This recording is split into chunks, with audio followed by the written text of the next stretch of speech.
Hey, business owners, we know you know the importance of maximizing every dollar. With the Delta SkyMiles Reserve Business American Express card, you can make your expenses work just as hard as you.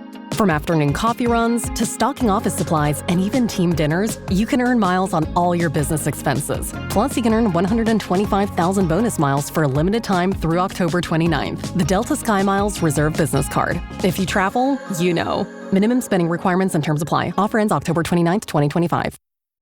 This episode is brought to you by Indeed. When your computer breaks, you don't wait for it to magically start working again. You fix the problem. So why wait to hire the people your company desperately needs? Use Indeed's sponsored jobs to hire top talent fast. And even better, you only pay for results. There's no need to wait. Speed up your hiring with a $75 sponsored job credit at Indeed.com/podcast. Terms and conditions apply. Hi, and welcome to Deep Leadership. I'm your host, John Rennie. Today, I'm joined by Kash Rocheleau, the CEO of Icon Foods. Kash has an incredible story. She started in accounting just 6 years ago and worked her way all the way up to CEO. Along the way, she's learned some powerful lessons about curiosity, transparency, resilience, and the importance of always being a learner. In this conversation, she shares how she built trust across her organization, what motivates her as a leader, and why success comes from focusing on being valuable, not chasing titles. If you want real-world leadership insights from someone who rose quickly through the ranks and now leads a growing company, you're not going to want to miss this important episode. So, are you ready to dive in? Let's get started. Welcome to Deep Leadership, the show built on one simple and powerful truth. Leadership is a people business. If you're ready to become a better boss and a stronger leader, you're in the right place. Let's dive in.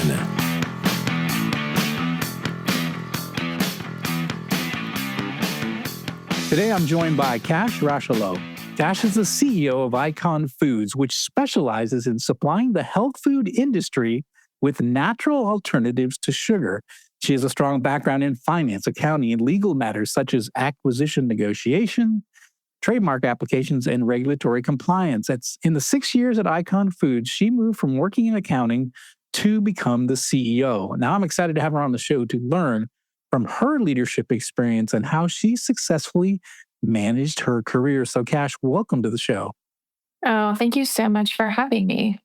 Well, it's great to meet you. As I mentioned before we press record, we've had a lot of academics on lately. So I'm kind of excited to talk to a practitioner, someone that's in the trenches right now and dealing with what it's like to be a CEO in today's very complex world that we operate businesses in today. So I'm excited to have you on the show to talk about it. But I wanted to start off, tell us a little bit about how you got to where you are today. And then I think probably our listeners would be curious, how did you do it so quickly? You know, you rose very quickly in Icon's Food, which is commendable. And you probably can give us some advice for our listeners in terms of, how to manage our careers properly. Yeah. So I grew up in a very traditional household. My parents are still married, and I met my husband shortly outside of college, and we were very quick to realize that this was going to work. We weren't willing to wait, and shortly after we got married, we started to try to have kids, and I had always dreamed of being a mom, and it just was not happening as planned, as much of life doesn't. There was a lot of infertility, quite a few miscarriages. And so when we finally had success in having my first, I just was so excited to stay home. I was awarded the opportunity where we were in a place where we could financially make it happen. And I hated it. And I say that for myself. I don't want to discredit anyone that gets fulfillment out of it, because if you're getting fulfillment out of it, that's wonderful. I was in a place where I was waking up feeling like I just didn't have any purpose. I was, ensuring that a child was fed all day and entertained all day, and that my husband was taken care of. And in hindsight, I look back and it was very much, I was the CEO of my house at that time. I was the CFO of my house at that time. And I was the COO of my house at that time. I mean, it was really orchestrating and ensuring that everything was happening. I surely didn't see it that way at that point in time, but I just got to a point where I was so frustrated that I had built it up for almost 7 months. And I finally went to my husband, so frustrated, and kind of exploded. Like, I just need to go back to work right now. And the calm person that he is was just very like, okay, so let's do it. Let's find a way to make it happen. And I wasn't really sure what I wanted to do. My degree was in business. It wasn't specialized in any one area of business. And Icon Foods was looking for an executive assistant to a CFO at the time. And in my brain, all that I'm thinking is, this is the foot in the door. It gets me out of the house. It gives me some new lessons, which I love to learn. I've been a lifelong learner, and I see that for the rest of my life. And there was just a lot of opportunity. I just saw a lot of opportunity within the company. And so I came in, and about at 5 or 6 months after I came in, the CFO at the time was having some personal family issues that she needed to relocate back home to be with family. And she convinced the CEO and founder at the time that I could completely run the company in the finance department. And at that time, we were only about a $7 million company, which is not anything to, dismiss, but it was certainly something that could be managed by someone with fewer skills and not as seasoned in that department or field. But in that time, in fast growth, it really came from a little bit of scrappiness. And I didn't really have the resources that I would have had in a Fortune 100 or Fortune 500 company, where I had, 7 layers between me and the CFO to help spreadsheets and SOPs and all of the just the tribal knowledge. And so I had to either go out and find it on my own, whether that be with all of the tech resources that we currently have, or really just inserting myself. I made friends within LinkedIn within the same fields, and I was not afraid to ask the dumb questions, if you will. I reached out, and if someone was willing to give me the time of day, I took it for every ounce that I could. And I still do. I mean, there's still people that are way smarter than me in rooms that I walk into. And I look at it as an opportunity to learn and grow versus looking at it as a threat. And I think open mind of, I don't know everything. I'm gonna go and get what I need, regardless of how I have to get it. It's kind of that fight or flight, sink or swim mentality.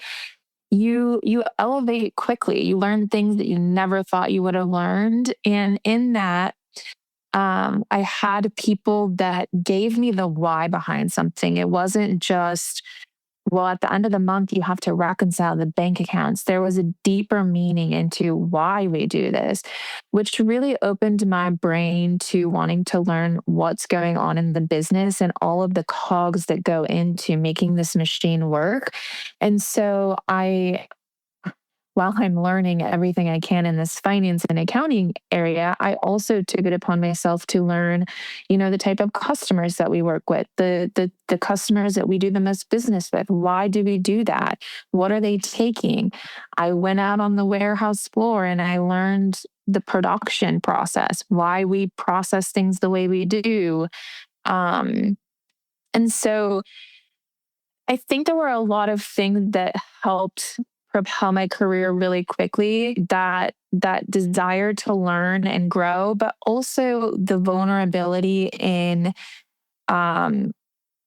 being okay not knowing everything and asking the questions and coming down to the level of the people that I work with. I think a lot of people go into a company and they see it in a very hierarchical way. And you've got the CEO, you've got the VPs, you've got the managers, and then you've got, your production guys, your janitors. And we look at it in this hierarchy instead of looking at it in a way, if I don't have these people doing this production, there's nothing for the sales team to sell. And so you look at it more of brushing shoulders. Um, and so I built trust with them, which I also attribute a lot of my career growth to, in coming down to a level with all of the people that help make me successful. Um, and appreciating why I get to sit where I sit. Very long answer. Sorry. No, it's a great answer. One of the things I'm hearing here is, one of the things I talk about in terms of what I learned in the submarine force is that we used to call it earn our oxygen. So when you came on board as someone new, there was a high level of positive peer pressure to get qualified quickly. Let's say you learned everything about that submarine so you could be a valuable member of the crew, because before you were qualified, you're basically eating the food and breathing the oxygen of people who were protecting the boat and knew what they were doing. So when I got to corporate, I spent a lot of time, like I felt like I need to learn everything. I need to understand everything. And so I was sort of that same hustle mindset, where I went from a cubicle to the corner office in 4 years, similar story. But for me, it was that I had done it before in the military. So I kind of knew I had a DNA. I sort of had it encoded in me to do it. I'm trying to figure out, where did you get this drive and this push and the curiosity, the humility, the desire to do whatever it took to be able to learn and build relationships? Where did that come from? I'm curious. Was it the way you were raised? I mean, is it just your natural tendencies? I don't know. I'm curious. I think it's a little bit of both. Like, I had great parents that really instilled in me that I could do anything I wanted to do. I mean, even today, when I call my mom or my dad on anything, whether it's failing at parenting, failing at marriage, failing at business, the feedback and advice that I get from them to this day, which was true when I was growing up, is the only ceiling you have over yourself is yourself, right? If you're failing at your marriage, then be the bigger person. Yeah, you want him to apologize, go apologize first. Your son is yelled at him, like, go make it right. So I think a lot of it is attributed to my parents and when the confidence that they instilled into me. I think the other piece of it is I grew up as an athlete. And so I was awarded a lot of those principles of being in sport and discipline, and that you don't have to be the most talented on the team, but you do have to work the hardest if you're not. I grew up in a time where it really wasn't participation, right? There was winners and losers, which, has its pros and cons, but I learned how to lose growing up, which I think is a very valuable lesson that today's generation is not as fortunate in the way that we play sports. So I think sports played a really big piece in this. And I would say that just the natural tendencies in me, I'm very type A. So I don't like to lose. I don't like to be less than perfect, which you're never perfect in my world and industry. So it's a challenge every day. So yeah, a little bit of upbringing, a little bit of the discipline of sports, and a little bit of just my DNA. Yeah, yeah. What's interesting is, when I hear your story, people, I often talk to young people and they're like, well, how do you get ahead? How do you move ahead? How do you, how do you get recognized and you move ahead? Especially a lot of young people coming into big companies. And I teach a lot of college students. But I think one of the things I often talk about is the idea of, you're just coming in and being a valuable member of the team and try to find ways that you can contribute. Like I said, my submarine analogy was I wanted to be qualified. I wanted to be an asset and not a liability. And so my drive was like, I don't want to be a liability to this company. I want to be an asset. And I want to be as much of an asset as possible. Did you find that, did you have any peers that looked down or did not like the fact that you were, a hustler and you were working hard and you were, because I think sometimes, people might negatively look at that. Oh, look at her. She's trying to get advanced. She's trying to, or did you find a lot more support when you were sort of learning and growing in your roles? Yeah, I certainly had people. I mean, I think this happens in any company, any industry. When you have someone that's kind of stepping out of the bounds of their apartment or cubicle, what have you, I think that you ruffle feathers and you make people a little uncomfortable. I think that for me, it was never, and this might be the difference in my mentality. I was never vying for the CEO role. I was never vying for the CFO role. For me, it was more about, to your point, like I wanted to be an asset. I didn't want to be a liability. And selfishly, I wanted to learn as much as I can. Because for me, if I am not learning, I'm not growing and I get bored. And the minute that I'm bored, I'm all done.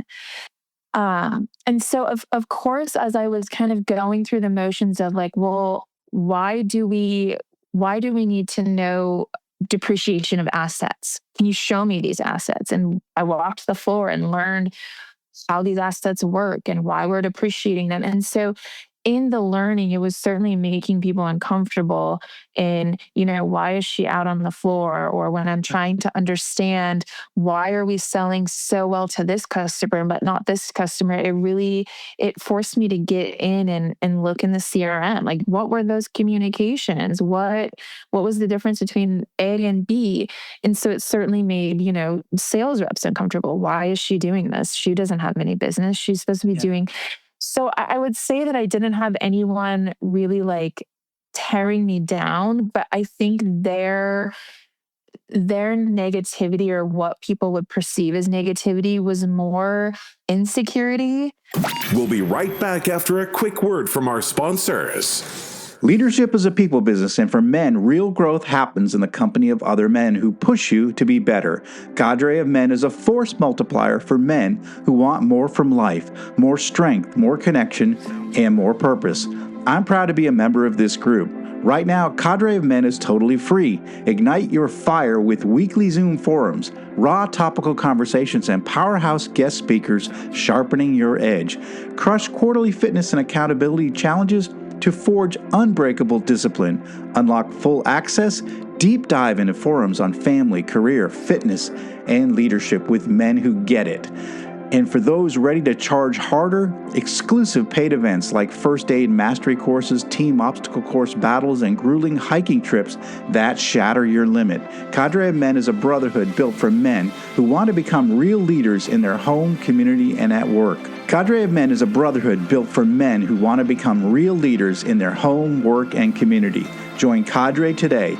Your legacy awaits. Go to cadreofmen.com to learn more. This episode is brought to you by Amazon Business. We could all use more time. Amazon Business offers smart business buying solutions, so you can spend more time growing your business and less time doing the admin. I can see why they call it smart. Learn more at amazonbusiness.com. Tonight on NBC, Jimmy Fallon and Bozoma St. John host the incredible new competition show. I hired 10 creatives from all walks of life. They will be battling it out to see who can impress the world's biggest brands. This is a huge opportunity. This is the battle for the next big idea. This is not play.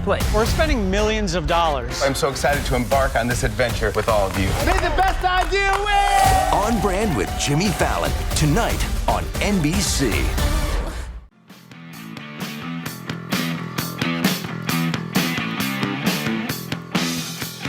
It's interesting what you just said is kind of important. You said the goal wasn't to be CEO, the goal was to be valuable.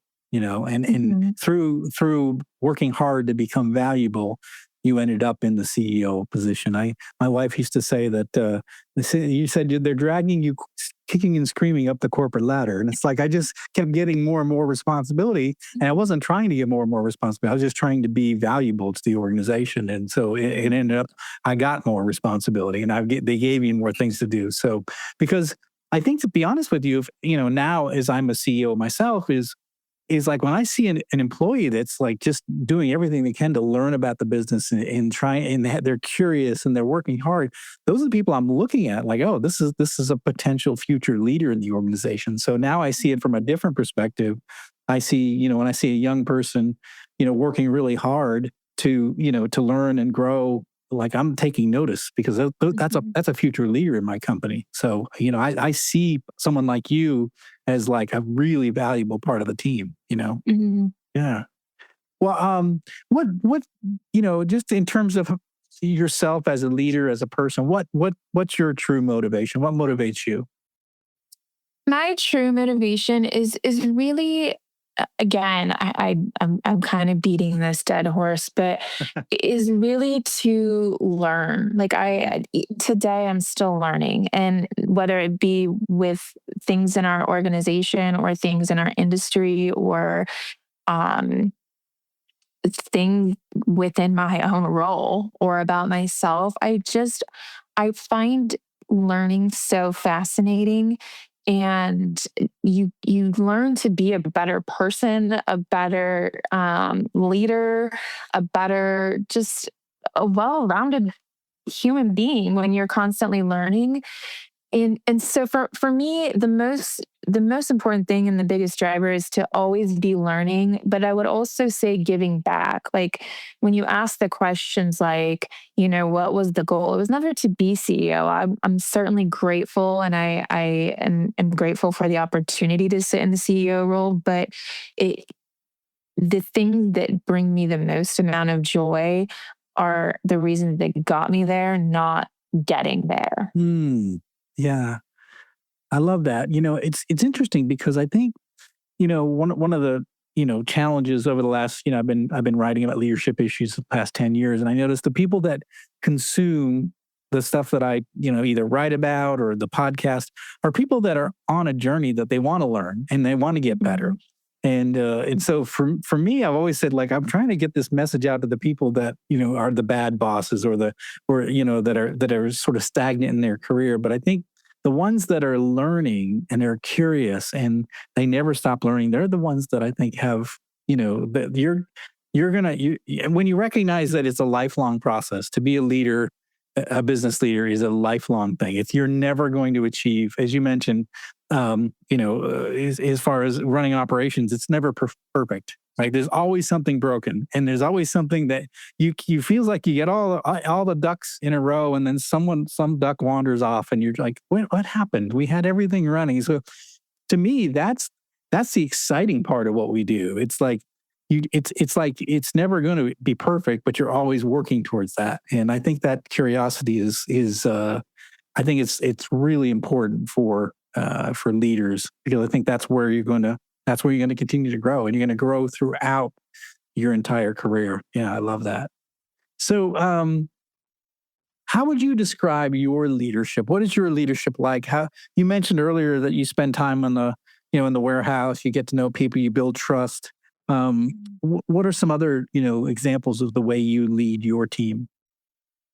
I would say a big thing with me is transparency and inclusion. So, the first thing that comes to mind um, is the interview process. And for me, the first call is always with me, and we go through core values, and we go through kind of the personality. I kind of try to gauge them. Are you going to fit in well? What are your strengths and what are your weaknesses? Gauging that. And the second portion of our interview process is always them coming on site and working with the team that they would be rubbing shoulders with. And ultimately, the decision comes down to that group, right? Because they're the ones that are working with them day in and day out. Like, I want to know that they are going to be a good fit, that they're going to match the core values, that they are going to, play nice in the sandbox. But it is really working with the people that they're going to be working with on the regular. Those are the decision makers. And so I can give my feedback, but I want to make sure that the true stakeholders are the ones making the decision. And I communicate that in the interview process, not only to drill down that that's how we operate in the interview process, but that's how we're going to operate when you come in. When you come in, I ask the questions, whether it's with my C-level team or my my production team. How would you do this? What are your thoughts? Because I'm not always the expert. And so when you can bring people along in the process, I find that you get so much more buy-in from people, and they feel they feel more valued in the process, that they're willing to speak up, whether it's good or bad. Sometimes they feel so open that they can communicate in whatever fashion they want to. But I would rather have that level of communication than, the people that are so frustrated that really could make a difference had you just known what was broken. And so I would say my leadership style is really a transparent team aspect. Like, we're all on the same team. At the end of the day, if I need to be the tiebreaker, I'll make that decision. But I really try to lead with purpose in a way that is not a dictatorship, and really try to make that final decision only when necessary. I love that. And one of my books is called All on the Same Boat. So getting everybody on the same team, I love that. It certainly resonates with me. Well, one of the things that, one of the challenges, so I talk to a lot of people, and sometimes they say leadership is either about results or people, right? And so sometimes leaders are people focused, and maybe they don't get results, or they're just results focused, and they don't take care of the people. How do you manage that? How do you manage taking care of the people, but also delivering the results in the organization? This is probably a very young generation answer, but I would say if you take care of people, you get the results. And some of the more seasoned, mature leaders have been in it for a long time, look at it in a different way. Well, if I get the results and data that I want, then I'll take care of my people. And I think they really have to go hand in hand. But what I have found is, if you have the right people in the right seats and you have very clear expectations and you take care of those people along the way, meaning it is a contract. Employment isn't a contract, right? They have something that they're bringing to the table.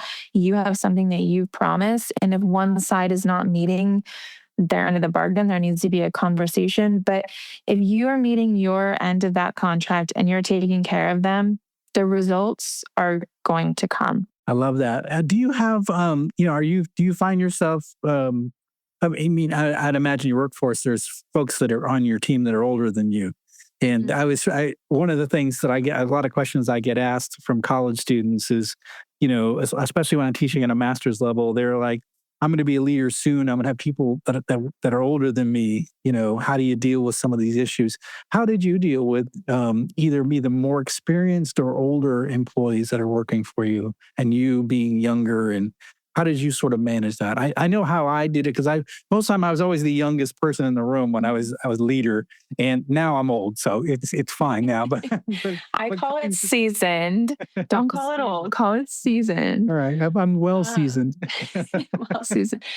I would say at first it was really difficult. I think that coming in as a young leader, especially as a female, there was a little bit of a sense of, I need to prove that I deserve to be here. And so I certainly fumbled over my feet a little bit at the beginning, but Again, I think it comes down to transparency. Just because I'm the CEO does not mean that I'm the expert, does not mean that I have all the answers.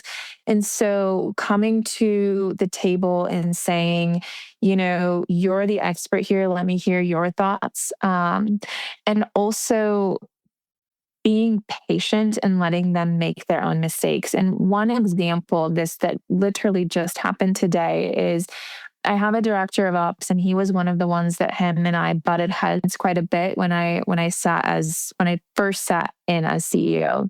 And a lot of it came down to the generation gap. There's a pretty big generation gap between us. And I think that there was a little bit of, she did this way faster. I had expectations for my career and they didn't come to, so some of it was not even me. Some of it certainly was, but he had an employee that he really believed in and advocated for. I could see the writing on the wall that it wasn't going to work, and he was advocating for someone that that just wasn't going to be the best fit for us in the long run. And a few weeks ago, he gave notice of 24 hours saying he had found a new job and he was on his way out. And, we handled it gracefully. It was just, there was no pointing fingers of, I told you so. Like, I knew he wasn't going to work out. You're advocating for someone that was never going to make you look good, etc. And we found someone that has kind of integrated into this role seamlessly, has moved projects forward that have sat idle for 18 months. And he was the one that came to me and said, thank you for having patience and letting me go through this process. I wish I would have listened sooner, or we could have had more direct dialogue. But I think the lesson in that is when you can be transparent and have these conversations, and, you've been in this for 30 years, you could teach me a thing or two. And, I've only been doing this for a decade, but there may be something I could teach you as well. And when you have that vulnerability and that transparency, it makes it a lot easier. And I think, again, that analogy of we're in the same boat, rowing in the same direction, and making that the focal point. Like, what is the goal here? We're both trying to get to that goal. Age, gender, time and service doesn't matter. Yeah, I love that. Yeah, I often say that, when I was in the Navy, every sailor was critical to achieving the mission, no matter if they were junior or senior. And I think in the message I always brought to when I took over, manufacturing operations was that the enemy was outside the four walls. That inside the four walls, we were it. Like it was us against the world. And I think, I don't want to see fights between engineering and marketing and QA and production, because we're on the same team. The people out there, our competitors want us to go away, right? And those are the true enemies. And I think that helped, deal with some of those, interpersonal challenges that we had as well. But, one of the things that the way you talk about it, it sort of reminds me of the fact that when we're young and maybe inexperienced, we're actually doing something that's really powerful in leadership is we ask a lot of questions, and we're willing to listen. If we're not faking it, if we don't try to fake it, if we're just genuine and we're transparent and we ask a lot of questions, then people see us as leaders who are listening and the leaders that are asking questions, and we value the input of our team. So I think sometimes as a young leader, you actually have an advantage. You're not like, like I'm at my point in my career where I've sort of seen everything in manufacturing. So it's actually, I have to force myself to let people try things and fail when I know it's a mistake right from the get-go, because I've seen so many things. But I have to say, okay, just let them do it. They're going to probably mess up, but that's okay. They're going to learn if they mess up. So I have to hold myself back. But when I was a younger leader, I was much more curious and much more, I asked a lot of questions. In fact, that's the biggest thing I learned as a young leader, was that I'd never had to have the answers. I just had to have really good questions and be willing to listen to the people around me and take their input before I made a decision. I think that's and you've discovered that and you've unlocked that. And I think that's pretty commendable for you. Well, I think that, again, going back to the lessons I learned, and I've said this on speaking engagements before. When I moved into the CEO role, that day was such a fun day, right? We had a company picnic. I did a company address. I went to dinner with my family. We popped some bubbly, and the next day, the world was the same, right? But my true lessons have been the really hard days, the days that you leave the office and you're like, that was a complete dumpster fire. That was a complete failure. But it forces you, I think, for those lifelong learners, it forces you to look at, well, why was it a failure? Why was it a dumpster fire? Like, what went in the dumpster fire? Was it like paper, and then we threw fuel in there, and then we threw a match? And so you start to really break things down, and that's when you learn. And so I feel like it is really irresponsible to take those opportunities away from people. But to your point, there are some things where you know it's going to be detrimental to the organization or to multiple stakeholders to allow them to go down that path. But for me, if it's something that, it's not going to materially affect any one person or department, let them fail. Yeah. And to your point on asking questions and listening, I would say you briefly said something that has like a huge nugget, which I tell a lot of my employees. You have to listen to learn and not listen to speak. Ask questions to really hear and learn. I think there's a lot of value in that, not only for people that are coming up, but also leaders. Listen to your people, not to speak, not to get combative, not to get defensive, but to truly hear what's going on. I love that. Be curious. Just let it, just listen. Just let people speak. Yeah. Because there's nuggets. And I think there's nuggets in what people have to say. So and the smart leaders are listening for those little nuggets like, oh, I didn't even know that. That's interesting. Or that fits into something I didn't know. And that fits over to this other issue which I am worried about. So yeah, I love that idea of being curious and listen. So that's been fantastic. What final message would you like to leave with our listeners? The final message that I would say is, really just kind of hitting home what we've said. Be curious, be a lifelong learner. And I would also say, really think about what it is you want. I'm a journaler. I have an embarrassing journal because all of my thoughts, notes, everything goes into that. But when you dream the dream you want to do, write it down. But I would say lean into why is it you want that? If your goal is to be a CEO, why? Figure out why and let that be the driver, not the title. Because I know some phenomenally happy people that are sitting as accountants and they wouldn't have it any other way. And it doesn't mean that they're less than the CFO. I love that 100%. Yeah. Ask the question why. If you want to be a leader, you want to be a CEO, ask the question why. What's your motivation? It is hard. Being a CEO is not easy. And so if you really want that job, just recognize it is not going to be easy. So you better have some sort of a motivation to do it. Like you deeply care about the organization. You want to see it succeed and you feel like you're the best to do it. That might be a good reason. But to do it for the money or the corner office, please don't do it for that. It's not worth it. It's really not worth it. So I love it. Well, this has been fantastic. Kash, how can people find out more about you and your company? Yeah, you can find us at iconfoods.com. We have forms you can fill out and get connected. You can also find me on LinkedIn. I think I'm the only Kash Rocheleau.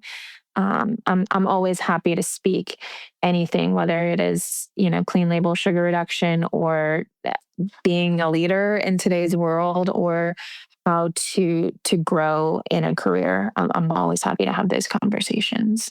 Well, fantastic. I know this has been a valuable conversation for me, and I know it is for our listeners as well. So I really appreciate you coming on the show and sharing just your journey and what you've learned along the way. I think you have shared a lot of wisdom that I think that, and again, I'm looking at it from being in business for 30 years and I'm hearing what you're saying. I'm like, yeah, that worked for me too. It's really good information. So listeners, if you're wondering if this is good information, I can tell you it is very good. It's great wisdom.